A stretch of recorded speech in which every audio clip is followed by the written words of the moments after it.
ಇನ್ನೊಂದೇನೆಂದರೆ ಒಂದು ಕಲ್ವರ್ಟ್ ಕಟ್ಟಲಿಕ್ಕೆ ನದಿ ಇದು ನೀವು ಕಲ್ವರ್ಟ್ ತೊಗೊಂಡ್ರೆ ವಾಟರ್ ಹರಿವು ಈ ಕಡೆ ಬೆಟ್ಟದಿಂದ ಈ ಕಡೆ ಬಂದರೆ ರೋಡ್ ಎತ್ತರದಲ್ಲಿ railway road or railway track or road ಈ ನೀರು ಇಲ್ಲೇ ನಿಂತುಬಿಟ್ರೆ ಇದೆಲ್ಲ ಎರೋಡ್ ಆಗ್ತಾ ಹೋಗ್ತದೆ ಸಾಯಿಲ್ ಈ ಕಡೆಗೆ ಕಳಿಸ್ಬೇಕು. ಅದಕ್ಕೆ ಏನು ಮಾಡ್ತಾರೆ, ನೀವು ಯಾವಾಗನ್ನ ಲಾಂಗ್ ಜರ್ನಿ ಹೋದಾಗ ಸೈಡ್ ರೋಡ್ ಮಡ್ ರೋಡ್ ಮಾಡಿಬಿಟ್ಟು ಇದನ್ನು ತೋಡಿ ಫೌಂಡೇಶನಿಂದ ಮಾಡ್ತಾರೆ.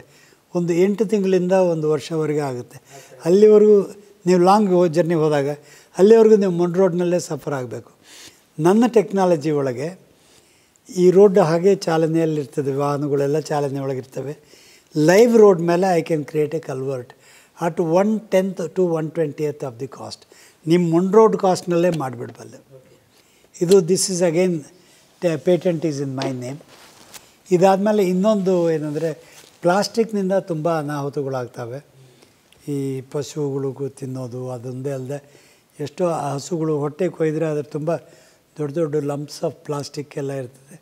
ಅದನ್ನ plastic disposal is a big problem in the world. ಎಷ್ಟೋ ದೇಶಗಳು ಭಾಳ ಸಫರ್ ಆಗ್ತಾಯಿದೆ ಪ್ಲಾಸ್ಟಿಕ್ಕಿಂದ, ಸಮುದ್ರ ತೀರದಲ್ಲೆಲ್ಲ ಇದಾಗಿ.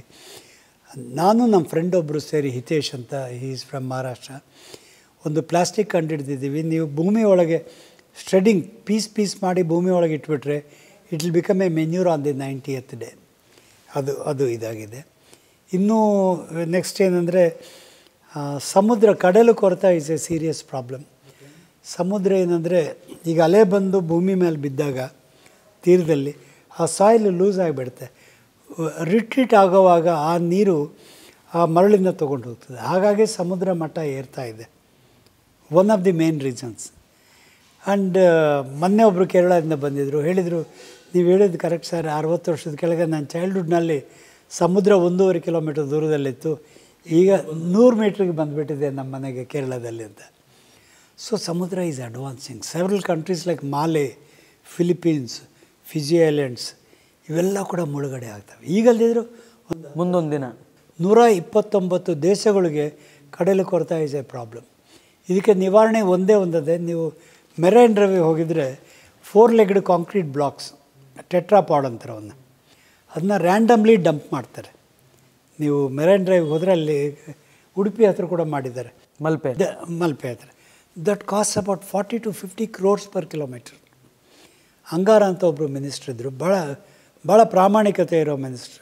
ಅವ್ರು ಕರೆದು ನಾನು ಕೇಳಿದ್ರು, ಸರ್ ಇದಕ್ಕೇನೋ ಒಂದು ನಿವಾರಣೆ ಮಾಡಿ, we are dumping unnecessarily without real solution ಅಂತ. So I invented what is called duck foot column technology ಅಂತ. ಇದು 4 ಕೋಟಿ ಒಳಗೆ ನಾ ಸಮುದ್ರನ ನಿಲ್ಲಿಸಬಲ್ಲೆ. ನಿಲ್ಲಿಸೋದೊಂದೇ ಅಲ್ಲ, ಸಮುದ್ರ ತನ್ನಲ್ಲಿರೋ ಮರಳು ತಂದು ದಡಕ್ಕೆ ಹಾಕುತ್ತೆ. ಓಹ್, ಆ ಟೆಕ್ನಾಲಜಿನೂ ಇದೆ. ಅಂದರೆ ಸಮುದ್ರವನ್ನು ನಿಲ್ಲಿಸೋದ್ರ ಜೊತೆಗೆ ಆ ಸಮುದ್ರದಲ್ಲಿ ಮಿಶ್ರಿತವಾದಂತಹ ಮಣ್ಣನ್ನು ಮತ್ತೆ ಮರಳಿ ಹೊಟ್ಟೆಗಿರೋ ಮರಳು ತಂದು ಹಾಕ್ತದೆ. ಸಮುದ್ರ ತೀರದಲ್ಲಿ I can create a sand dune. ಆ ಸ್ಯಾಂಡನ್ನು ರಿಫಾರ್ಮ್ ಮಾಡಿ you can use it for construction. ಅದು ಕೂಡ ಮಾಡಿದ್ದೀನಿ. ಸಾಧಾರಣ sea sand is not used for construction.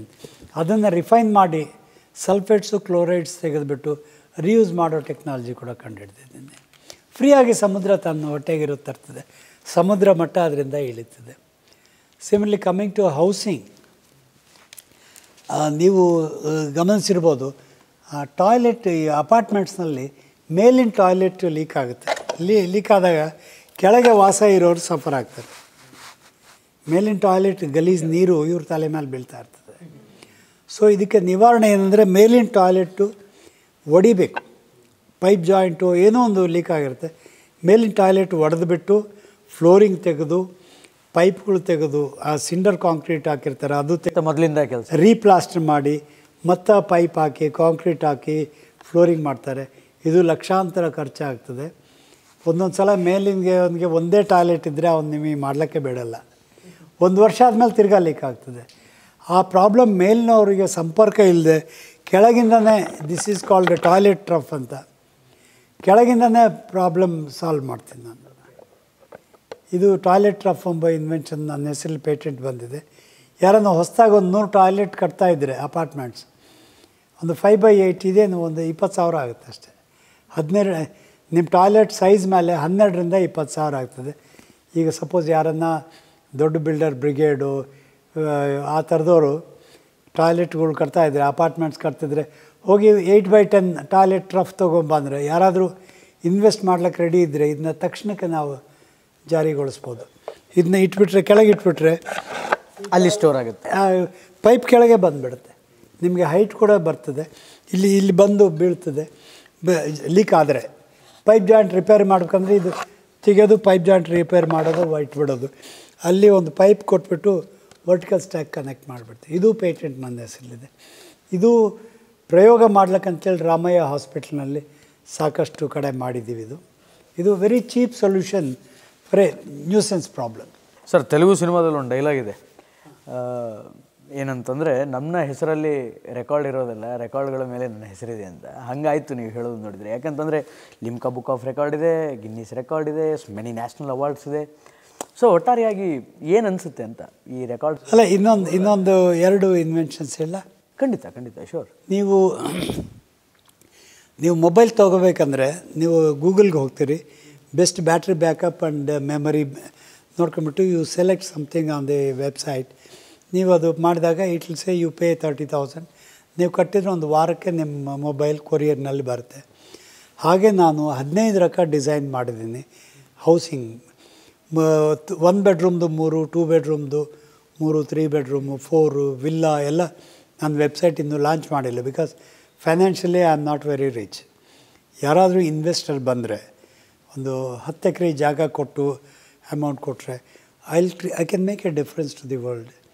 ನೀವು ಈ ಡಿಸೈನ್ ಮಾಡಿ ಈ ವೆಬ್ಸೈಟಿಗೆ ಲಾಂಚ್ ಮಾಡಿದ ಮೇಲೆ ಈ ಮನಿ ನಂಗೆ ಬೇಕು ಅಂತ ಹೇಳಿದರೆ, ಸರ್ಕಾರನೇ ಆಗ್ಬೋದು, ಪ್ರೈವೇಟ್ ಆಗ್ಬೋದು, ಎಷ್ಟೋ ಜನ ಲೇಔಟ್ಗಳು ಮಾಡ್ತಾರೆ. ಅವರು ಮನೆ ಸಮೇತ ಮಾರಿದರೆ ಇನ್ನೂ ಅವ್ರ ಲಾಭವೂ ಜಾಸ್ತಿ ಆಗ್ತದೆ. ಈ ಮನೆ ಬೇಕು ಅಂತ ನೀವು ವೆಬ್ಸೈಟ್ಗೆ ಹೋಗಿ ಮಾಡಿದರೆ that house will come on the 5th day. ನಿಮ್ಮ ಮನೆ ಕ್ರೇನ್ನಲ್ಲಿ ತೊಗೊಂಬರ್ತಾರೆ. ನಮ್ಮ ಪಕ್ಕದಲ್ಲಿ ಎಲ್ಲಿ ಇಡಲಿ ಸರ್ ಅಂತ ಕೇಳ್ತಾರೆ. ಪಕ್ಕದಲ್ಲಿ ಜಾಗ ಇದೆ ಇಡಪ್ಪ ಅಂದರೆ 3 hours they will take for foundation, ಅಲ್ಲಿ ಇಟ್ಬಿಡ್ತಾರೆ. ಮೇಲೆ ಇಡಪ್ಪ ಅಂದರೆ ಮೇಲೆ ದೇ ಪ್ಲೇಸ್ ಟೆರಸ್ ಮೇಲೆ ಇಟ್ಬಿಡ್ತಾರೆ. ಆಮೇಲೆ water supply, sanitation, electricity connect ಮಾಡಿ ಕೊಡ್ತಾರೆ. ವಾಶ್ ಬೇಸಿನ್ನು, ಟ್ಯೂಬ್ಲೈಟ್ ಕೂಡ ಫಿಟ್ ಆಗಿರುತ್ತೆ. ಅಲ್ಲಿ ಪೇಂಟಿಂಗ್ ಆಫ್ ಯುವರ್ ಚಾಯ್ಸ್ ಆಗಿರುತ್ತೆ, flooring, ceiling. You can start living from the next day. Water supply, sanitation, electricity connect ಮಾಡಿದರೆ you can start living there. ಆ ಮನೆ will be done with M40 concrete. You can I will give a guarantee of 100 years for that house. ಆ ಮನೆಗೆ ಆದರೆ ಚಿಟಿಕೆ ಹೊಡೆಯೋದ್ರಲ್ಲಿ ಮನೆ ತಯಾರು ಮಾಡ್ಬೋದು. M40 ಕಾಂಕ್ರೀಟ್ನಿಂದ ಈಗ ಸರ್ಕಾರ ಎಷ್ಟೋ ಮನೆಗಳು ಇದು ಮಾಡ್ತಿದ್ದಾರೆ. ಅಲ್ಲಿ ಕ್ವಾಲಿಟಿ ಕೆಡಿಸೋ ಚಾನ್ಸ್ ಇಲ್ಲ. ಯಾರಿಗೂ ಹೋಗಿ ಕಾಂಟ್ರಾಕ್ಟ್ರಿಗೆ ಅಡ್ವಾನ್ಸ್ ಕೊಟ್ಟು ಅವನ್ನೇ ಹೊಡೋಗೋದು, ಪ್ಲಂಬರ್ನ ಹಿಡ್ಕೊಂಬರೋದು ಏನಿಲ್ಲ. ಹೈ ಕ್ಲಾಸ್ ಮನೆ. ನಿಮ್ಗೆ ಯಾವ ಡಿಸೈನ್ ಲೈಕ್ ಆಗಿದೋ ಅದು ಹೇಳಿ ಅಮೌಂಟ್ ಕಟ್ಟ್ರಿ. On the 5th or 6th day your house will be brought on a crane. 100 years guarantee ಬರ್ತದೆ. And it is cheaper by 20%. Only thing is I need numbers. ಒಂದು 50ರಿಂದ 100 ಮನೆ ಇದ್ದರೆ ನಮಗೆ ಶಟ್ರಿಂಗ್ ಕಾಸ್ಟು ಅದೆಲ್ಲ ವರ್ಕೌಟ್ ಆಗಿ it be 20% cheaper than that. Individual ಕ್ಕಿಂತ wholesale ಆಗಿದ್ದರೆ ಅದು ಅನುಕೂಲ. ನಿಮಗೆ ಶಟ್ರಿಂಗ್ ಕಾಸ್ಟ್ ಕಡಿಮೆ ಆಗುತ್ತೆ. ಆಮೇಲೆ ಪ್ರೆಸಿಡೆಂಟ್ ಆಫ್ ಇಂಡಿಯಾ ಅವ್ರು ಕರೆದಿದ್ರು July 15th. ಅವ್ರು ತವ್ರ ಮನೆಯವರು, ಅತ್ತೆ ಮನೆಯವರು. ನಾನು ಹೇಳಿದೆ ಸ್ವರ್ಣಗ್ರಾಮ ಮಾಡ್ತೀನಿ ಅಂತ. ಆ ನಿಟ್ಟಿನಲ್ಲಿ ಇದು ಇನ್ವೆನ್ಷನ್ ಮಾಡಿದ್ದು. ಸಾಧಾರಣವಾಗಿ ಸೋಲಾರ್ ಪ್ಯಾನೆಲ್ ಸೂರ್ಯ ಅದರ ಮೇಲೆ ಬಿದ್ದಾಗ ಮಾತ್ರ ಸೋಲಾರ್ ಪ್ಯಾನೆಲ್ ಚಾರ್ಜ್ ಆಗುತ್ತೆ. ಇದು ಡಿಫ್ಯೂಸ್ಡ್ ಸೋಲಾರ್ ಪ್ಯಾನೆಲ್. ಡಿಫ್ಯೂಸ್ಡ್ ಅಂದರೆ ಸೂರ್ಯ ರಶ್ಮಿ ಬೀಳೋದು ಬೇಕಿಲ್ಲ. ನೀವು ಲೈಟ್ಗೆ ಇಟ್ಟರೆ ಚಾರ್ಜ್ ಆಗುತ್ತೆ. ಯಾವ ಲೈಟ್ ಬಿದ್ದರೂ ಯಾವ ಲೈಟ್ಗೂ ಕಿಟಕಿಗೆ ತಗಲಾಕ್ರೆ ಚಾರ್ಜ್ ಆಗುತ್ತೆ. ಇದು ಚಾರ್ಜ್ ಆದರೆ ಇದರೊಳಗೊಂದು 20H ಬ್ಯಾಟ್ರಿ ಇಟ್ಟಿವಿ. ಈ ಚಾರ್ಜ್ ಆದರೆ 60 ಕ್ಯಾಂಡಲ್ ಬಲ್ಬ್ ಬರುತ್ತೆ. ಸಾಧಾರಣ ವಿಲೇಜ್ನಲ್ಲಿ ಗುಡಿಸಲಾಗಲಿ ಒಂದು ರೂಮು ಇನ್ನೊಂದು ರೂಮು ಇರ್ತದೆ, 2 ರೂಮು. ಇದು 60 ಕ್ಯಾಂಡಲ್ ಬಲ್ಬ್ ಬರ್ತದೆ. ಇದರಿಂದ 2 ಮೊಬೈಲ್ ಚಾರ್ಜ್ ಮಾಡ್ಕೋಬೋದು. ಇದ್ರ ಪಕ್ಕದ ರೂಮ್ನಲ್ಲಿ ವೈರ್ ಎಳೆದ್ಬಿಟ್ಟು ಮಾಡಿದರೆ ಇದು ಪಕ್ಕದ ರೂಮ್ಗೆ ಒಂದು 60 ಕ್ಯಾಂಡಲ್ ಬಲ್ಬ್ ಬರುತ್ತೆ. 2 ರೂಮು ಪ್ಲಸ್ ಒಂದು ಟಾರ್ಚ್ ಲೈಟ್. ಪ್ರೆಸಿಡೆಂಟ್ ಮೇಡಮ್ ಹೇಳಿದ್ದು, ನಮ್ಮ ಟ್ರೈಬಲ್ ಪೀಪಲ್ಲು ರಾತ್ರಿ ಹೋದಾಗ ಅವ್ರಿಗೆ ಕಾಡಿನಲ್ಲಿ ಹುಳ ಉಪ್ಪಡಿ ಇರ್ತವೆ, ಹಾವುಗಳಿರ್ತವೆ. ಇದು this torch light will illuminate up to 1 kilometer. ಆ ಫೋಕಸ್ 1 kilometer ಬರ್ತದೆ. ಈ 3 ಪ್ಲಸ್ ಒಂದು ಟೇಬಲ್ ಫ್ಯಾನ್, ಇಷ್ಟು ಎತ್ತರದ್ದು ಟೇಬಲ್ ಫ್ಯಾನು. ಅದು ಇದೇ ಸೋಲಾರ್ ಅಳವಡಿಕೆ, ಇದು ಎಲ್ಲ ಇದರಿಂದ ವೈರ್ ತೊಗೊಬೋದು. ಎಲ್ಲಿ ಎಲೆಕ್ಟ್ರಿಸಿಟಿ ಇಲ್ಲ, ಇಲ್ಲೇ ಎಲೆಕ್ಟ್ರಿಸಿಟಿ ಇಲ್ಲ. ಇದು 10 ಅವರ್ಸ್ ನಡೆಯುತ್ತೆ. ಇದು 5,000ದಿಂದ 5,000ದಲ್ಲಿ ಈ 3 ಬರ್ತವೆ. ಇನ್ನೊಂದು 1,000 ಕೊಟ್ಟರೆ ಒಂದು ಟೇಬಲ್ ಫ್ಯಾನು ಬರುತ್ತೆ. ಇವೆಲ್ಲವನ್ನು ನೆಕ್ಸ್ಟ್ ನಾನು ಕಾಯ್ತಾ ಇದ್ದೀನಿ. ಮೋದಿ ಸರ್ನ ಮೀಟ್ ಮಾಡಿ ಪ್ರೈಮ್ ಮಿನಿಸ್ಟ್ರಿಗೆ ಹೇಳಿ ಪ್ರತಿಯೊಂದು ಹಳ್ಳಿಯವ್ರಿಗೂ ಕೊಟ್ಟರೆ ಪವರ್ ಕಟ್ ಎಂಬ ಪ್ರಾಬ್ಲಮ್ ಇರೋಲ್ಲ. ಇದು 10 ತಾಸು ಬೆಳಗ್ತದೆ. ನೀವು ಮೇಲೆ ಮೋಡ ಬಂತಪ್ಪ ಹಾಗೆ ನನಗೆ ಅಂಬಾಗಿಲ್ಲ. It will charge even in ಇದು cloudy weather also. So power cut ಅಂಬೋದು ಇರಲ್ಲ. ಪಟ್ನವಾಸದವರು ಕೊಂಡ್ಕೋಬೋದು. ಇದು ನಾನು I am not a electrical engineer, but ನನ್ನ ಕನಸು ಮಾಡಿ ನನ್ನ ರಾಜು ವಿಶ್ವಕರ್ಮ ಅಂತ ನಮ್ಮ ಫ್ರೆಂಡ್ ಇದ್ದಾರೆ, ಅವ್ರ ಮೂಲಕ ಇಬ್ಬರು ಸೇರಿ ಕನಸು ನಂದು, ಎಫರ್ಟ್ಸ್ ಅವ್ರದ್ದು ಮಾಡಿ ಇದು ಕಂಡುಹಿಡ್ದೀವಿ. ಇದಕ್ಕಿನ್ನ ಇನ್ನೊಂದು ಇನ್ವೆನ್ಷನ್ ಇದೆ. ನೀವು ಸಾಧಾರಣ ಗಾಡಿ ಓಡಿಸ್ಲಿಕ್ಕೆ you need petrol, diesel, CNG, hydrogen, ಈಗಿನ ಕಾಲಕ್ಕೆ ಸೋಲಾರ್ ಇವೆಲ್ಲ ಇದೆ. ಇವ್ಯಾವೂ ಇಲ್ಲದೆ ಮ್ಯಾಗ್ನೆಟಿಸಮ್ನಿಂದ ಗಾಡಿ ಓಡಿಸೋ ಟೆಕ್ನಾಲಜಿ ಒಂದು ಮಾಡ್ತಾಯಿದ್ದೀವಿ. ಅದು ಕೊನೆಯ ಹಂತದಲ್ಲಿದೆ. ಇನ್ನೊಂದು ತಿಂಗಳಿಗೆ ಅದು ರೆಡಿ ಆಗುತ್ತೆ. You can go anywhere to anywhere.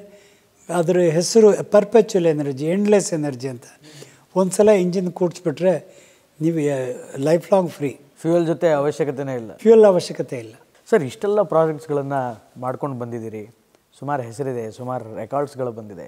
ಪಾಲಿಟಿಕ್ಸಿಗೆ ಬರಬೇಕು ಅಂತ ಯಾವತ್ತೂ ಅನಿಸಿಲ್ವಾ? ಯಾಕೆಂತಂದರೆ ಕೇಳ್ಪಟ್ಟಿದ್ದ ವಿಚಾರ ಮುಂದಿನ ದಿನಗಳಲ್ಲಿ ಬೇಡ. ಯಾಕೆ ನಿಮಗೆ ಆ ಒಲವು ಬರಲಿಲ್ಲ ಅಂದರೆ ಪಾಲಿಟಿಕ್ಸಿಗೆ ಬರಬೇಕು ಅನ್ನೋ ಒಲವು? ಯಾಕಂತಂದರೆ ಜನಸೇವೆ ಮಾಡುವಂತಹ ಮನಸ್ಸಿದೆ, ರಾಜಕಾರಣವನ್ನು ಚೂಸ್ ಮಾಡಿಕೊಂಡು ಅಲ್ಲಿಂದ ಜನಸೇವೆ ಮಾಡಬೇಕಂತ ಅನಿಸ್ಲಿಲ್ವಾ ಅಂತ? ರಾಜಕಾರಣ ಮಾಡಿದರೆ ಜನಸೇವಲ್ಲ, ನನ್ನ ಸೀಟ್ ಕಾಪಾಡ್ಕೊಳ್ಳೋಕ್ಕೆ ಟೈಮ್ ಇರಲ್ಲ. ಓಕೆ. ನನಗೇನೆಂದರೆ ಯಾರಾದರೂ ಇನ್ವೆಸ್ಟರ್ ಸಿಕ್ಕರೆ I will have A platform. ಅಲ್ಲಿಂದ ಅವ್ರ ಲಾಭ ಅವ್ರು ಪಡ್ಕೊಳ್ಳಿ, 4 ಜನಕ್ಕೆ ಉಪಯೋಗ ಆಗೋದು ಕೆಲಸಗಳು ಮಾಡ್ಬೋದು. ಸರ್, ಎಕ್ಸ್ಟ್ರೀಮ್ ಕನಸು ಅಂತ ಇರೋದೇನಿದೆ? ಎಕ್ಸ್ಟ್ರೀಮ್ ಕನಸಂದರೆ ನಾನು ಹಳೆ ಎಪಿಸೋಡ್ನಲ್ಲಿ ಹೇಳಿದೆ, when I go back to God he must say well played. ನಿನ್ನ ಕಳಿಸಿದ್ದಕ್ಕೂ ಸಾರ್ಥಕ ಆಯ್ತು ಕಣೋ, you lived for others. I must make a change in the world. Game changer ಅಂತಾರೆ ನೋಡಿ, I must be a game changer. ನಾವು ಹುಟ್ಟಿದಾಗ ಕಂಡ ಜಗತ್ತಿಗೂ ನಾನು ಬಿಟ್ಟು ಹೋಗೋವಾಗ ನನ್ನಿಂದ ಏನಾದರೂ ಕಾಮನ್ ಮ್ಯಾನ್ಗೆ ಅಡ್ವಾಂಟೇಜ್ ಆಗಿರಬೇಕು. ಪ್ರಸ್ತುತ ಇವತ್ತಿನ ದಿನಕ್ಕೆ ಹೆಂಗಿದೆ ಸರ್ ಜೀವನ, ಲೈಫ್ ಹೆಂಗಿದೆ, ಲೈಫ್ ಸ್ಟೈಲ್? ಭಾಳ ಚೆಂದಾಗದೆ. ನಾನು ಅಂದ್ಕೊಂಡಿದ್ದಕ್ಕಿಂತ ಚೆನ್ನಾಗಿ ನೋಡ್ಕೊಂಡಿದ್ದಾರೆ ದೇವ್ರು ನನ್ನ. I am extremely happy for all the people who have contributed. ನಮ್ಮ ತಂದೆ ತಾಯಿ, ಗುರುಗಳು. ನೀವು ನಂಬಲ್ಲ, 2 ವರ್ಷದ ಕೆಳಗಿನವ್ರಿಗೂ ನನಗೆ BSc ಒಳಗೆ ಮ್ಯಾಥಮೆಟಿಕ್ಸ್ ಹೇಳಿದೆ ಲೆಕ್ಚರರ್, 100 ವರ್ಷ ಆಯುಷ್ ಅವ್ರಿಗೆ. ಅವರು ಹೈದ್ರಾಬಾದ್ಗೆ ಹೋದಾಗೆಲ್ಲ ಅವ್ರನ್ನ ಕಂಡು ಬರ್ತಿದ್ದೆ. ಲಾಸ್ಟ್ ಇಯರ್ ಒಂದು ಪ್ರೊಫೆಸರ್ ಬಂಗಾರೇಶ್ವರ್ ಶರ್ಮಾ ಅಂತೇಳಿ, ಈ passed away only last year. ಈ ಟಾಟ್ ಮೀ ಸಾಯಿಲ್ ಮೆಕ್ಯಾನಿಕ್ಸ್. ನನ್ನ ಗುರುಗಳು ನನ್ನ ಬಗ್ಗೆ ಭಾಳ ಪ್ರೀತಿ ಒಲವು ಭಾಳ ಇತ್ತು. Thank you. ಇನ್ನಷ್ಟು ಹೆಚ್ಚಿನ ಆವಿಷ್ಕಾರಗಳು ನಿಮ್ಮಿಂದ ಬರಲಿ, ನಿಮ್ಮ ಆವಿಷ್ಕಾರಗಳಿಂದ ಜಗತ್ತಿಗೆ, ದೇಶಕ್ಕೆ ಮತ್ತಷ್ಟು ಉಪಯೋಗ ಆಗಲಿ, ಇನ್ನೂ ಹೆಚ್ಚಿನ ಯಶಸ್ಸು ನಿಮಗೆ ಸಿಗಲಿ ಅಂತ ಹೇಳಿ ನಮ್ಮ ಕಡೆಯಿಂದ, ಸಮಗ್ರ ವಾಹಿನಿಯ ಎಲ್ಲ ವೀಕ್ಷಕರ ಕಡೆಯಿಂದ ಥ್ಯಾಂಕ್ ಯು. ಎಲ್ರಿಗೂ ನನ್ನ ಪರಿಚಯ ಮಾಡಿಕೊಟ್ಟಿದ್ದಕ್ಕೆ ನಿಮಗೆ ಆಭಾರಿಯಾಗಿದ್ದೀನಿ, ನೋಡಿದ್ದಕ್ಕೆ ಜನಗಳಿಗೂ ಆಭಾರಿಯಾಗಿದ್ದೀನಿ. Thank you very much. Thank you sir. ನಮಸ್ಕಾರ. ಒಟ್ಟಾರೆಯಾಗಿ ಇದು ಖ್ಯಾತ ತಾಂತ್ರಿಕ ಸಲಹೆಗಾರರಾಗಿರುವಂತಹ ಮತ್ತು ವಿಜ್ಞಾನಿಗಳಾಗಿರುವಂತಹ ರಾಜಾ ಸಿಂಹ ಅವರ ಮನದಾಳದ ಮಾತು. ಇನ್ನು ನಿರಂತರ ಸುದ್ದಿಗಾಗಿ ನೋಡ್ತಾ ಇರಿ ಸಮಗ್ರ ನ್ಯೂಸ್, ನೇರ ನುಡಿ. ನಮಸ್ಕಾರ.